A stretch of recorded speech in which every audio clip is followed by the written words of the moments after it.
Yes, kwanirizaako nate gwe nalina asinziira ku Yugi Update TV kutegeeza nti okola kyamaanyi nnyo okubeera ku mayengo gano aga Yugi Update TV. Mukwano gwange gwali eyo nga tonnakubanga osubscribinga, kubirizo gene maaso n'okubanga osubscribinga, sharinga, commentinga. Baganda bange bali emitala w'amayanja mbaanirizaako nnyo mwebale kwekumira ku mayengo gano. Kaakati nno yagava mu nkubo galaga nti nno Lumu yeekyabira akalimu obuwuka oluvannyuma lw'okuyisa bbiiru ng'ayagala kugezaako kulaba nga leader of opposition akyusibwa abeere nga alondebwa ba members of opposition mu parliament. Bbiiru olowooza temufuukidde bbiiru, era bwe njogerera bimusobedde ewaka ne mu kibira.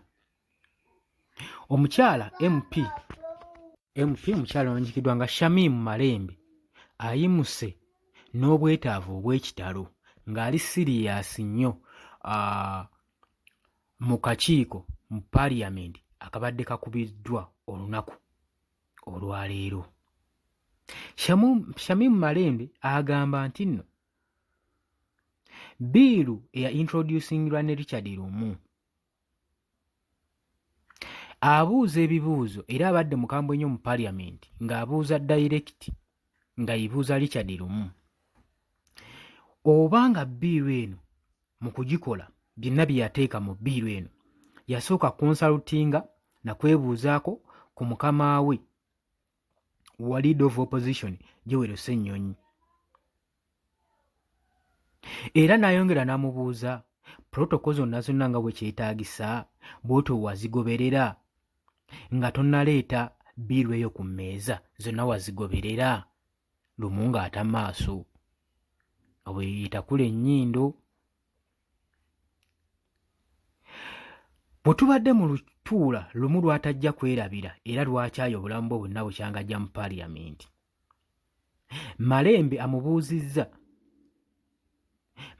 amubuuzizza direct question ng'amubuuza ku Yoweri Ssennyonyi leader of opposition, ng'amubuuza clarifications zonna ezeetaagisa nti oba yakonsalutinga ku mukama we oba wabanga teyakikola ayagala okumanya yakola bbiiru eno ng'etagetinga mukama we leader of opposition Yoweri Ssennyonyi oba. N'agamba nandiyagadde okumanya n'okutegeera oba Lumu yakonsalutingako ku ofiisi ye emutwala nga you opposition, kubanga wekitaba ekyo Yoweri Ssennyonyi olina okimanya nti ye mukamaawo ye mukulembezeewo, era twagala okumanya Yoweri Ssennyonyi Lumu yakonsalutingako, Lumu twagala okumanya wakonsalutingako ku mukamaawo mu ofiisi ya mukama wagituukamu ya leader of opposition,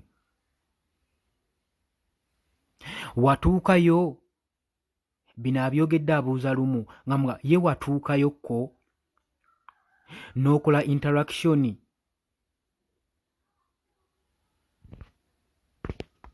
interactinga ne mukamaawo nga tonnaleeta bbiiru eno ku mmeeza. Ye Yoweri Ssennyonyi Lumu yajjako n'akwebuuzaako nga tannaba kuleeta bbiiru eno paka lunaku luno. Malende demandinze ensonga nnyingi nnyo mu parliament era ng'alaga butali bumativu mu parliament, era ayongera n'akyukira sipiika Anita Amongo Malende ng'amugamba nti bbiiru eno yaintroducingibwa ng'eyise mu protocol bulungi nnyo oba yayitamu nga kyali tekyetaagisa consultation ezo zonna. Shamim Malende abuuza ebibuuzo nga era ayongera n'amubuuza wekitabanga seekyo golowooza bbiiru eno wagenda ogikola ng'olaba teyeetaagisaamu leader of opposition nga erimu personal interest ng'erimu ebirumira okubanga etagetinze leader of opposition Yoweri Ssennyonyi ng'erina okubanga eri undermininga ng'eyisaamu leader of opposition amaaso, oba target yali ku political issues. Era Shamim Malende n'agamba nti no njagala kino kigende ku likodi era kiteekingibwe kiriya nti no Lumu Richard Lumu yakola bbiiru ng'etagetinze ekifo kya leader of opposition ng'era mu ngeri y'okweyagaliza.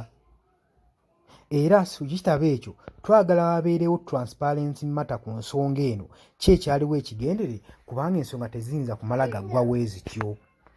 Era nawunzika ng'agamba njagala okumanya bbiiru ya Lumu ebuuka etya protocols ne ranks z'ebeeyina okuyitamu ne bakama be nejja ku mmeeza.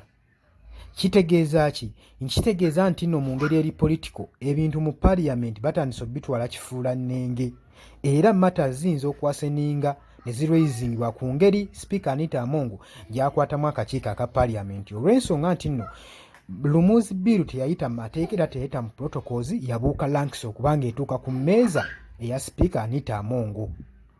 Kati beebuuza ki ekiddako era Shamim ayita for the accountability ne transparency. Lumu ng'akyali awo ng'atunula mpwangali ng'embwa esudde ekyuma nga bamusoya akajojjo y'ebibuuzo kye kino kyalifa teyerabidde okukola proposal egenda okuba ng'emukyukira ng'emutwala gy'atasuubira kubanga yagireeta ng'alowooza egenda muyimusa naye ate ebizibu eyongedde kuleetawo mitawaana ng'omukwano gwange ali eyampuliriza kitegeeza Lumu ku bizibu yayongerako mitawaana. Obadde muwuliriza bulungi jangu mu comment section sharinga subscribinga likinga mwebale nnyo mbaagala nnyo.